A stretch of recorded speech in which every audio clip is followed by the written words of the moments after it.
Well, welcome everyone to this funeral service, as we would call it, to celebrate the life of Graeme Tilson Aitkenhead, known to many of you as Buckles. My name is Sharon Payne. It's my absolute privilege to leave his service this afternoon. May I ask, though, as we start, that you please just make sure that your cell phones are either turned off or please placed on silent. If you've not already done so, can you also make sure that you sign the remembrance books just outside the chapel doors, as this is a reminder to the family of those who came to support them today. All donations today are also greatly received and will be going to the Balclutha St John's Ambulance. We welcome those today who join us through the live stream service and those who are unable to be here with us today. And I'd like to ask Cheryl to please come and light this candle as a remembrance of those who are with us.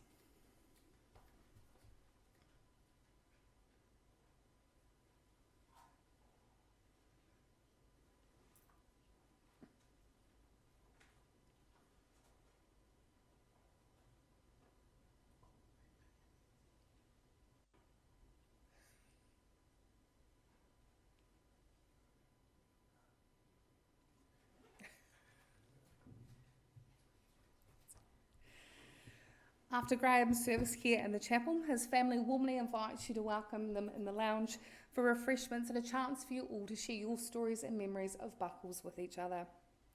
Now, you may have noticed when you came into the chapel there's a wee garage sale happening. We all know how much Buckles loved a garage sale. He was a collector of fine things, so please, when you grab your items, you can either pay Cheryl or pop your money into the donations box. After the cuppa and refreshments, you are again invited to join the family as they take Buckles on his final journey out to the Port Molyneux cemetery. And after this time, you're welcome to head back here to Balclutha to the Rosebank Lodge. It is with sadness that we are here today as we celebrate the passing of Buckles on the 23rd of December, who passed peacefully at Kew Hospital with Dawn and Cheryl at his side. And even though he has left us, we think of him and thankful that he is no longer in any more decline of his health. Remembering Buckles was here is easy. He touched your life, he left a thumbprint on your heart. And today's service will not be a long one, as Buckles wouldn't want any fuss made, but we wish to acknowledge him as the loved husband of Dawn, a much-loved father and father-in-law of Cheryl and Sean, of David and Carolyn, a cherished granddad of Ellie, Josh and Sam, and a loved and respected brother, brother-in-law, uncle and friend. This day is about Buckles. It's about his life, his love and laughter. We will hear an overview of his life from David. Cheryl will share some stories. We will also hear from his oldest nephew, Alan, and grandchildren, Ellie and Josh. We will watch a slideshow of many precious memories. We'll sing one of his favourite songs, and then it will be time for us to head over and have a cuppa and share our stories. So I'd like to invite David to come and speak first.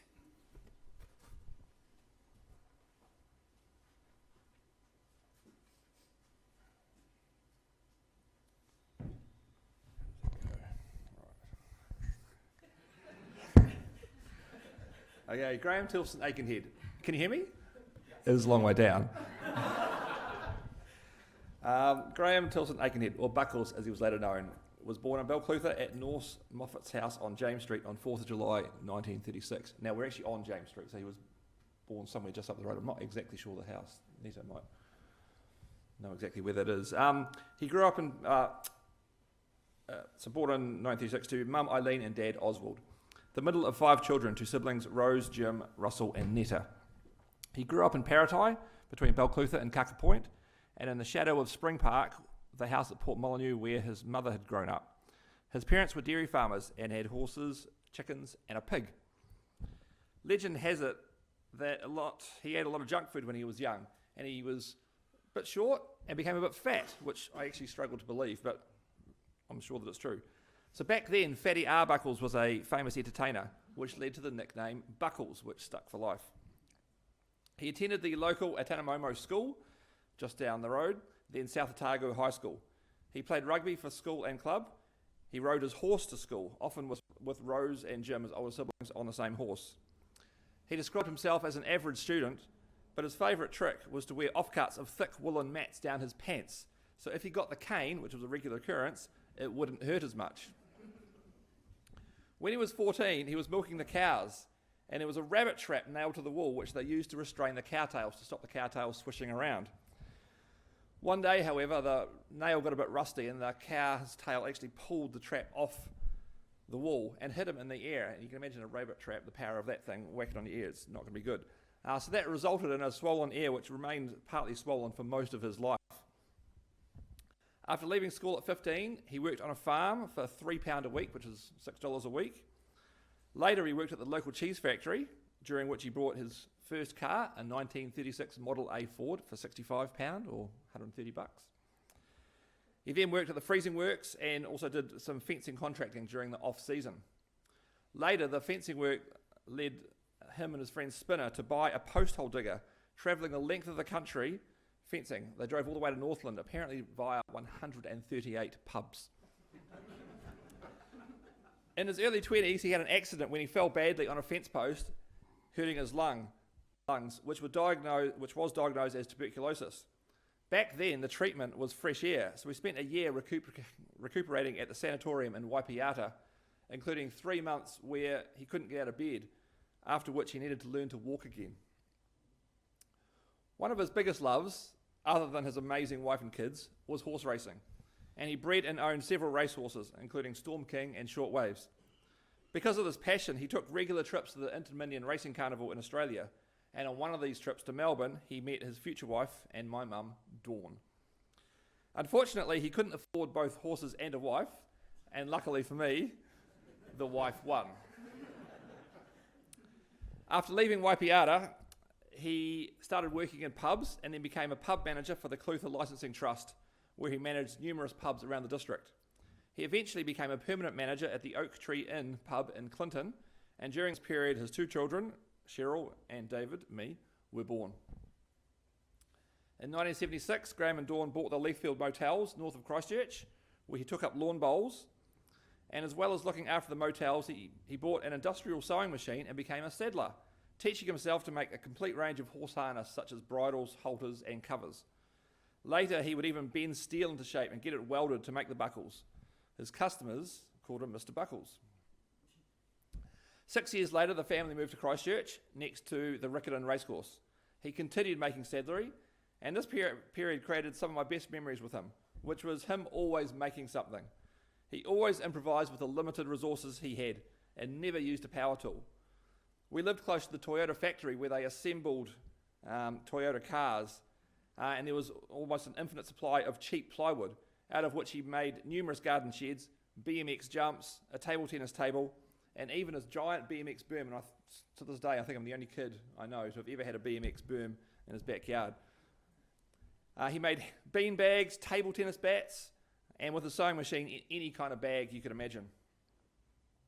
In the 90s, he and Dawn bought a crib at Kaka Point, then the section in front, and then built their beautiful retirement home, which they moved into full-time in 2007. 10 years later, in 2017, they moved to the Bupa Retirement Village in Invercargill, where Dawn continues to live. Sadly, after a 5-year battle with a major stroke and cancer, Dad passed away at age 87. He is survived by his 2 younger siblings, Russell and Netta, children and partners Cheryl, Sean, David and Carolyn, and grandchildren Ellie, Josh and Sam. Thanks.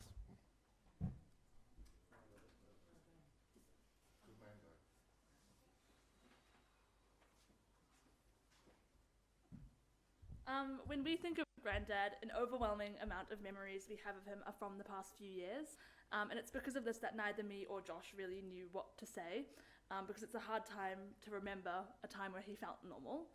But after a bit of thought, we realised what we really wanted to say was thank you, because the time that we did get with him was always a treat. When I think of Granddad, I think of the second home we found in Kaka Point, which he built, he created, he made feel like home, which was always the highlight of our school holidays. When I think of Granddad, I think of mousetraps, the playhouse he built us, the time he spent attempting to teach us lawn bowls, pushing us on swings, or the countless hours we spent watching the races trying to make some sense of what we were witnessing. So thank you, Granddad. Thank you for all of your love and generosity, for the memories you created with us, and for all you did to allow us to be children and have the childhood we were so lucky to have. Lots of love, Ellie and Josh.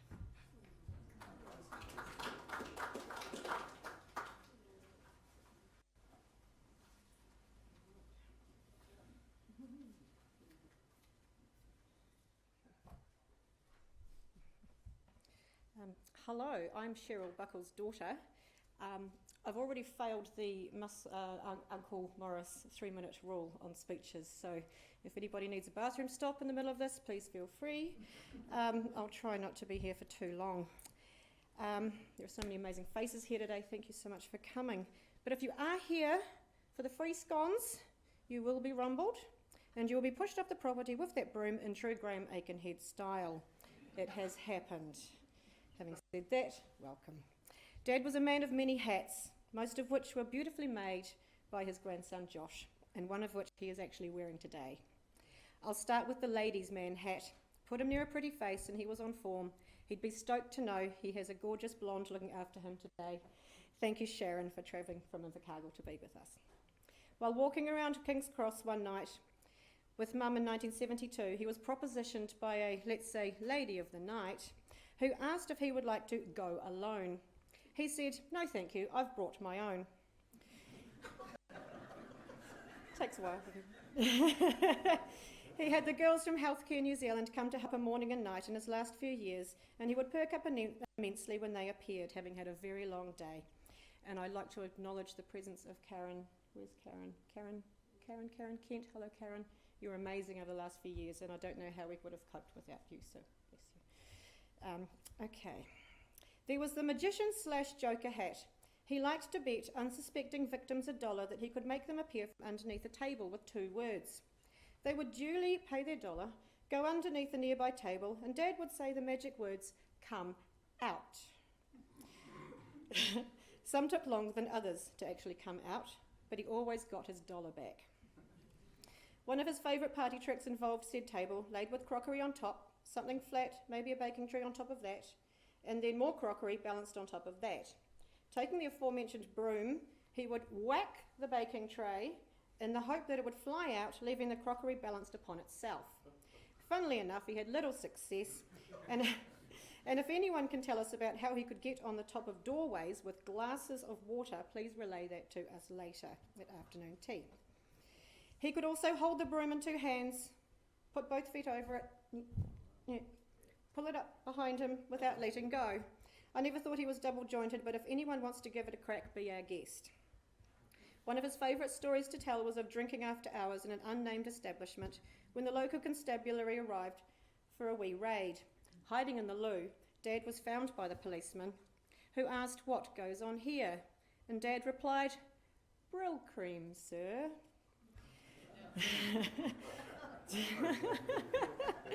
Still one of my faves, and indicative of how cheeky yet respectful he was of others. Speaking of which, a young poet named Sam Hunt and his dog Minstrel showed up at the Leithfield Motels one day looking for a room. There were none available for that night. I'm pretty sure it wasn't Christmas. But Dad let Sam sleep out in the hay shed. Sam was perfectly happy with that, and Dad most probably sent him on his way the next day with some fresh eggs and veggies from his garden. He could also be a complete pain in the ass, and I don't have time to fill you in on those details today, but if we knocked on his coffin now, he'd probably say, "Shush, I'm thinking." I think we may put that on his coffin. His headstone, apologies.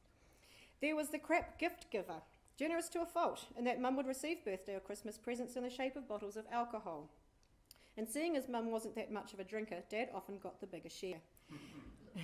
We'd get him back by giving him chocolate, and he would normally share it with us. There was the ginger cat, wearing a pearl necklace, that Netta, his younger sibling, received some time ago. We still don't know where the cat came from, nor where the necklace ended up. But ultimately he gave Mum her greatest gift, the gift of peace. Dad passed away on her birthday, and while that's all he ever wanted for his birthday, a bit of bloody peace and quiet, ironically enough, this was his final present to her, and we'll always remember the date. And there's a cousin's birthday today, so you've got a family reunion as a birthday present. The intrepid yet tinny traveller. Not happy holidaying in the Gold Coast or Fiji like normal people, he would like to go to places like Auschwitz. Arriving in Krakow, having had an eventful experience getting across the Polish border, we were approached by a local gentleman who said his son will take us where we'd like to go for $100 American. Mum and I are bricking it, saying, "No thanks very much, we'll find a reputable tourist office and would prefer to not be taken out to the forest to be murdered for our luggage." Anyway, we trusted Daddy Dearest and his uncanny ability to hunt out the good buggers. and kind of merrily jumped into the young 21-year-old student Raphael's Skoda, and we had an incredible day whilst being very mindful of the harsh reality of being in that place. That is a gift from Dad that I will always appreciate being given. And Raphael kept in touch with Mum and Dad from that moment on. Dad often didn't get the memo while travelling, and not understanding that the good old pie is pretty much a Kiwi thing, he would have us walk miles in the illustrious search for one wherever we were. Finally settling on a Cornish pasty or local equivalent, he would still not be sure it was up to the Kiwi pie standard. He loved Australia and visiting his nieces and their children over there. His last holiday there involved a 12-hour train ride from Brisbane to Rockhampton, then another 12 hours inland to Longreach and the Qantas Founders Museum. Mum had never even heard of the place, but he hadn't let her down on previous escapades, so she indulged him once again. She loved it, and the picture of him coming up in the turbine engine is a favourite. Chatting on a plane going to England led to a great friendship with a couple from California, Brian and Ilona, and Dad loved visiting them in their hometown in later years, especially being taken to Michael Jackson's house, Neverland, in 2001, where they were greeted by a security guard with a rifle. Not sure if that was because of the trouble that had been or the trouble that was about to come. In County Carvin, Ireland, on the hunt for the Tilson family home, getting nicely lost along the country roads, we chanced upon a random stranger. We asked if he knew where Fred Tilson lived, and he replied, "That's me!" And so we followed him home. We had a jolly nice time over a whiskey or two. Travel with Dad was easy. Things just fell into place with him, and we were obviously meant to be where we ended up. Funnily enough, Fred told us his relations were the O'Briens. Mum and Dad moved into O'Brien's Road in Christchurch in 1981, so take that how you will. I feel sorry for the totalisator staff at the Melbourne Inter-Dominions in the 70s, as Dad would travel with extra cash in his socks. It must have been hard to check for counterfeit money with the smell of Dad's feet wafting by. The inventor hat. If he couldn't buy it, he'd make it. So apart from making his own D-rings for saddlery, his bags, stuff like that, and the sulky that is on the middle of your service sheets, that's socks, by the way, wee horse. He invented the world-famous in Leithfield revolving ironing board. If only we had Dragon's Den back then. Mum and Dad had the motels up there, and one day, while getting dizzy watching Mum iron the sheets, he created a rectangular box about 1.5 metres wide, which revolved. And all you had to do was fold said sheet, place one end of it on one side, iron, and then you could roll the sheet as you were going around until the job was done. Genius. And he even started doing the ironing. Having a stay-at-home dad was quite the novelty when Dave and I were kids, and when it rained you could pretty much guarantee he would pick Dave and me up from school and there'd be freshly made scones when we got home. And he often sent us off to school having had a cooked breakfast. There was the musician. If you ever got a chance to hear him play the didgeridoo, it was quite the experience. I'm pretty sure he was playing it properly. He adored Strauss, being the fabulous waltzer he was, Cole Wilson and the Tumbleweeds, a huge favourite's Dark Island, general country music, and the odd yodel. And ultimately he loved Judith Durham and the Seekers, after whom he named his horse Little Seeker. So we'd have had the tick of approval for some of the music today. I'd like to mention the gonk. If anybody can see the gong. Where's the gong? The little creature sitting just there. He was presented to Dad's parents for services to the dairy industry in 1966 and has always been part of the family. So I might be going to look out for him in the photo later. Right, back to the music. While managing the Oak Tree in Clinton in the early 70s, come midnight on New Year's, he would kick all his patrons outside to the big oak tree standing in the middle of the town, around which he would tie a yellow ribbon, hence the wee sing-along we have for you today. And I'd like to acknowledge the presence of his favourite waitresses. I see one. There's Christine. Where's Jeanette? Is there Jeanette? Hi, Jeanette. Hello. Thank you for coming. It's amazing. The man of integrity hat. Having taught himself how to sew most things horsey, he took great pride in his work. His halters and horse covers would last for years, and having brought Mum and Dad's house in 2007, Sean and I would receive knocks on the door from people hoping Buckles was in to fix this or make that, for a full 7 years after. When the ladies from random pony clubs would appear and ask him to fix the cheap rubbish that they had bought elsewhere, he would simply tell them to take it back to where they had bought it. He was not going to have his name associated with inferior goods. He always gave people a chance until they owed him money and then they were off the Christmas list. His love of horse racing developed early, and being the part owner of Storm King with his uncle Len Tilson, he enjoyed a bit of success with him. As David mentioned, he had Short Waves and also Little Seeker. He later acquired a horse called Home Time, a poignant name in light of today's event. If you passed the Weet-Bix test, you were family. Try eating a dry Weet-Bix and see what prospective suitors had to put up with. Carolyn and Sean, you were very lucky you didn't have that thrust upon you. He must have liked you from the start. The collector of fine things. I'm nearly finished. It's okay. You may have noticed our little garage sale at the front door.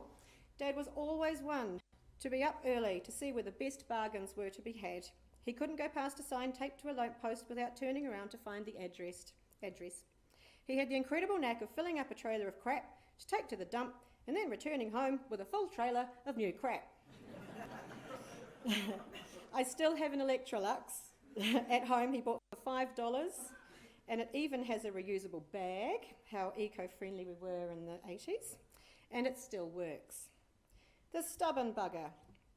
You may have noticed the ubiquitous My Way playing as you were coming in, maybe, hopefully. Even on his final day, I arrived at Kew Hospital to see him resting, but his false teeth looked rather uncomfortable, so I thought we should attempt to remove them. Mum tried, I tried, but he clamped down both times, indicating to us there was no way he was giving up just yet. And we weren't prepared to lose our fingers. The doctors came in a short time later and we asked if they could oblige us, which they did. It took 2 of them with an advanced extraction technique to finally remove the choppers, and he looked way more comfortable, so I hope it was worth the effort, Dad. And finally, we come to the knowledgeable driver. Coming home one night down the road to Paratai after a few quiet ones in his mid-20s, he crashed into a telephone pole, obviously pre-breath testing times, but he told the insurance company he was adjusting his underpants. And he got a full payout. I understand he once stalled his Ford Prefect in a funeral procession heading up to the Port Molyneux Cemetery. Here's hoping he doesn't do it today. But I'm sorry to tell you, Dad, your last ride will be a pretty bumpy one. But it will soon be home time, Dad. You have our permission to go alone. Thank you.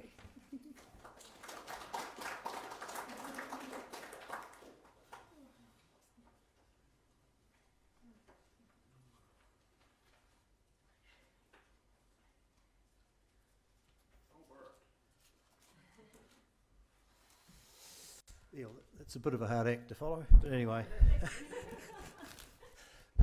Basically what I'm relating to is probably during the 1960s when I was knee-high to a grasshopper, I guess, and quite a few memories from them. So I'd like to say good afternoon to everybody. I'm the oldest nephew, and from what I can remember, I had a lot to do with Russell at Inchclutha, Jim at Paratai, and Netta, who's still going strong.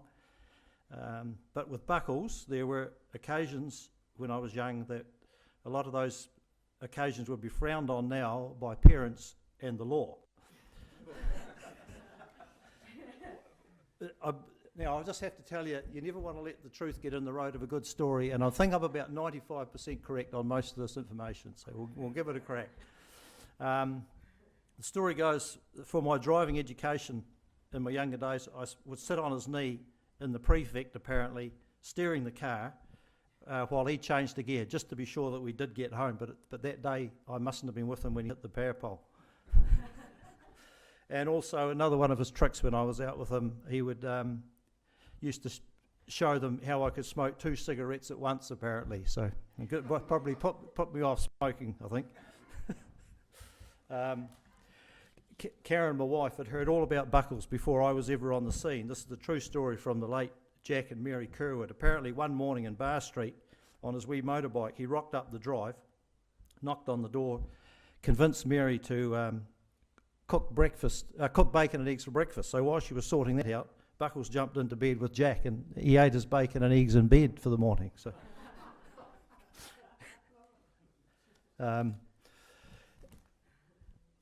he used to do. He did, used. To, I don't know how he fitted all these things in after you two talking about everything that he did, but he was a busy bugger. He had a white baiting spot at the Clutha mouth through Jack Ford's property, and apparently one day he was a bit late getting there, and the white bait were pouring up, and this guy who was on his white baiting stand had caught almost a bucket full of white bait, and it really rattled his cage. He was a bit irritated, and he said to the guy, "Do you know how to sex white bait?" And the guy, he was a bit bemused by this, and Buckles quickly grabbed the bucket, tipped it upside down, and all the C's that relate to women fell out. So yeah. Also, on another tiki tour with Buckles, we ended up at Jack Ford's place at Paratai at milking time. And for some entertainment that night, Buckles decided it'd be a great idea to hook the electric fence up to the gate hook for people coming in and out. Several people got a good shock out of it, I can tell you that. There was another incident at Paratai having Christmas dinner one year. We're sitting there eating up, and he happened to make the comment to me, "You made a bloody good job of fattening that lamb this year," because previously I'd taken a lamb home from the farm and used to go home and feed it up, and then it went back into the mob down there. But I had no idea if it was the right lamb or not, but he just thought he'd mention that anyway. So another story, I don't know whether you heard about this. Terry and Netta may be able to verify if this is true or not. A trick that they applied to Spinner one time when he'd had too many lemonades and went to sleep, and they tied his shoelaces together. When he stood up, went flat in his face on the floor. Yeah.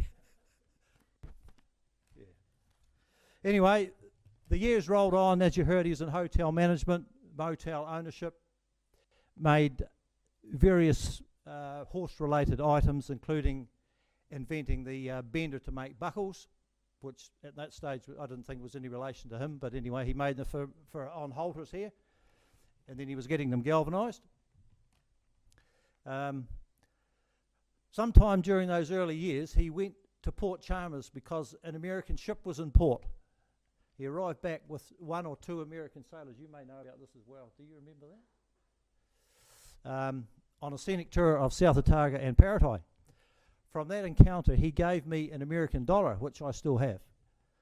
So today, I'm going to return the dollar to you to take on your next journey. You may find a good value place bet for $1 or a garage sale bargain.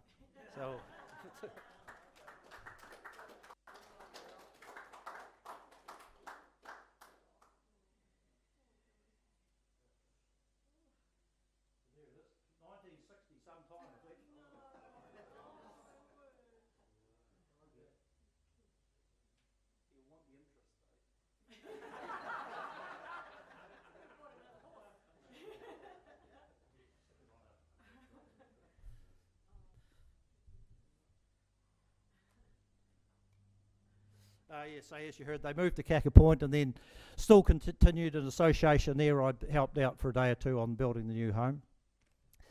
When Buckles passed away on Saturday the 23rd at 1:20, I think it was then, a definite plan was put in place. He won't be making any last-minute changes or sudden decisions. He's heading directly to the Port Molyneux Cemetery. You have been wishing for this for some time, and the way you were after the stroke wasn't fair, so you don't need to think about it anymore. It's gone. And at this stage, I'd like to make a special acknowledgement of his wife, Dawn, for putting up with him, or coping with a lot of things over the years, especially the last 5 years, which have been particularly tough. So, right, thank you. Cheers.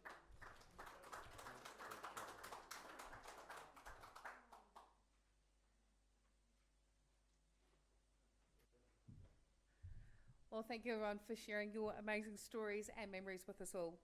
We're now going to take a few moments to look at some of the many photos of Graeme. And a quote reads, "We will miss you every minute of every day, and you are never truly gone, and we will hold you safe in our hearts forever."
gentle the sea breeze that ripples the bay, where the stream joins the ocean and young children play on a strand of pure silver. I'll welcome each day, and I'll roam forevermore the dark island. Oh, isle of my childhood, I'm dreaming of thee. Though I'm far from the ceiling, oh, Eilean Mocree, soon I'll capture the magic that lingers for me, and I'll roam forevermore the dark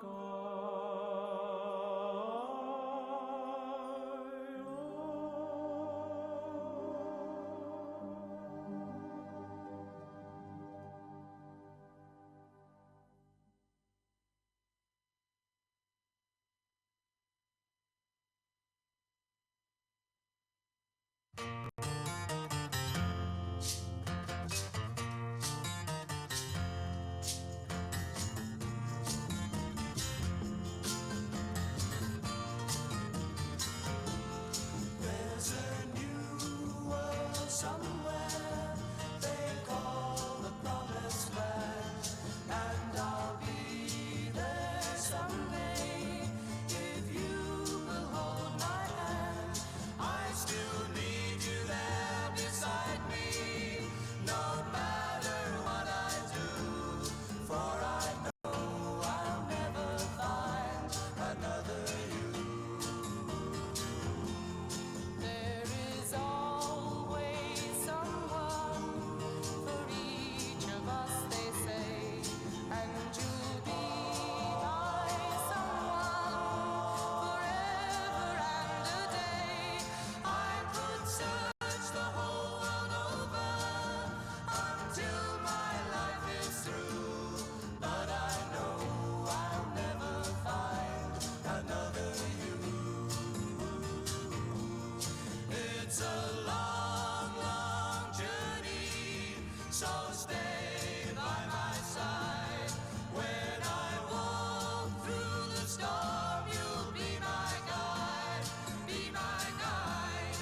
If they gave me a fortune, my pleasure would be small.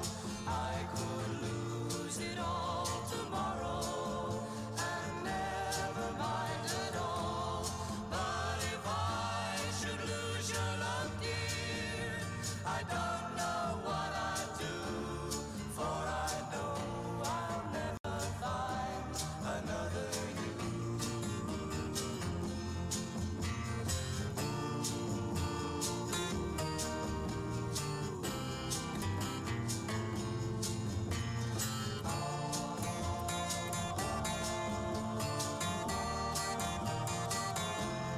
But if I should lose your love, dear, I don't know what I'll do, for I know I'll never find another you,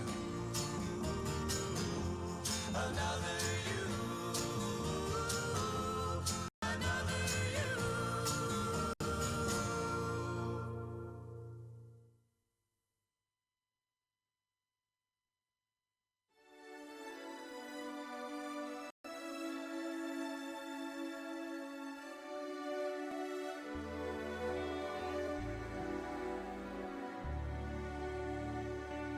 When you come to the end of a perfect day and you sit alone with your thought, and the chimes ring out with a carol gay for the joy that the day has brought, do you think what the end of a perfect day can mean to a tired heart?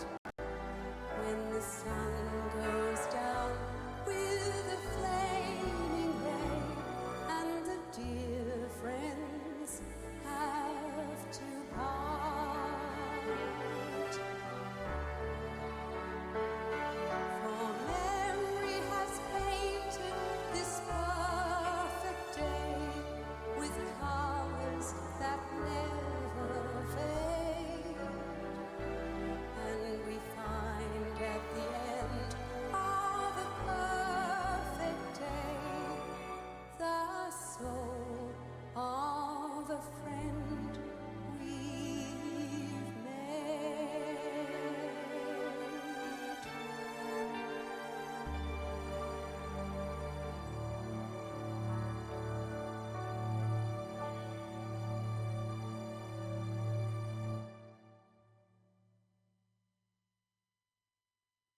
their thanks, so I will try on their behalf. To all of you here today, to family and friends, you've taken the time to gather, to support each other and show your love and the gratitude for the life of Buckles. And many of you may have travelled to be here with us today, and we thank you. And to those of you who have sent messages, for the visits, the calls, the flowers, for the friendship and for helping to hold the family together through this tough time, thank you so very much. To the wonderful staff at Riverton Bupa Care Home, thank you for your outstanding care of Buckles during his time with you. A thanks goes to the staff, the doctors and the nurses at Kew Hospital, St John's Ambulance and Healthcare New Zealand, who all assisted with the care of Buckles, either in hospital or at home over the last 4.5 years. And a very special thanks goes to Karen, who was Dawn's carer and support carer, who was there to look after Buckles, and this enabled Dawn to be able to pop out and about and not have to worry about him at any time. I hope today may bring you all some peace, and I know that Buckles' memory will live on throughout you all. Remember to speak his name as we have done today, talk of him, and remember all those good times, the laughter and the love. Family and friends, I'm going to be asking you to please be upstanding, and we're going to join in singing Tie a Yellow Ribbon Round the Old Oak Tree, and I ask that you please stay upstanding afterwards. Now someone stole my service sheet. That would have been you. You can lead it. All right. Yeah. I can't sing with them.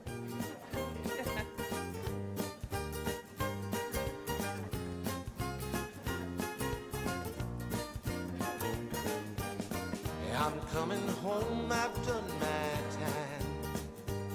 I've got to know what is and isn't mine. If you receive my letter telling you I'd soon be free, then you'll know just what to do if you still want me. If you still want me. Oh, tie a yellow ribbon round the old oak tree. It's been 3 long years. Do you still want me? If I don't see a ribbon round the old oak tree, I'll stay on the bus, forget about us, put the blame on me. If I don't see that yellow ribbon round the old oak tree.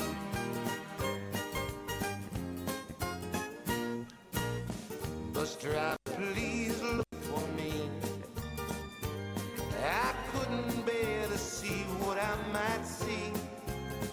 You know I'm really still in prison, and my love, she holds the key. A simple yellow ribbon's what I need to set me free.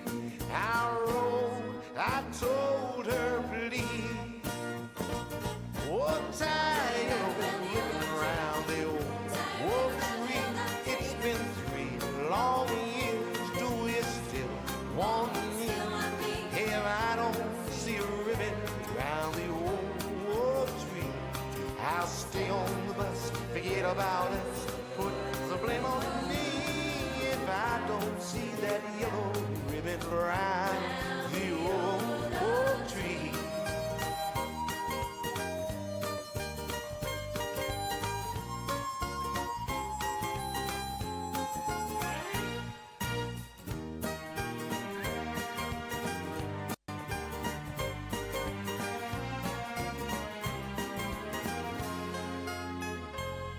Now the old damn bus is cheering, and I can't believe I see 100 yellow ribbons around the old oak tree. I'm coming home.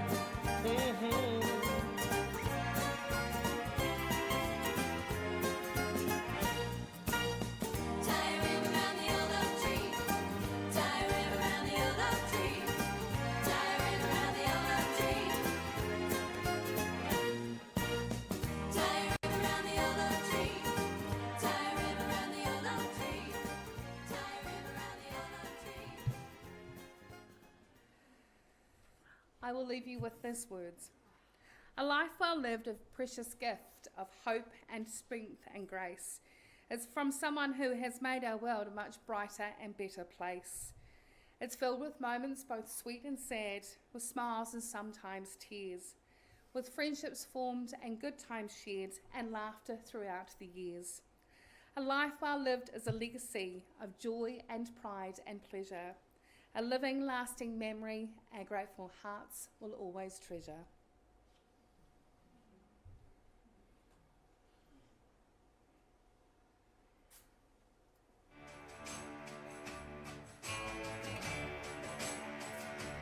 Say goodbye, my own true love, as we sing a lover's song.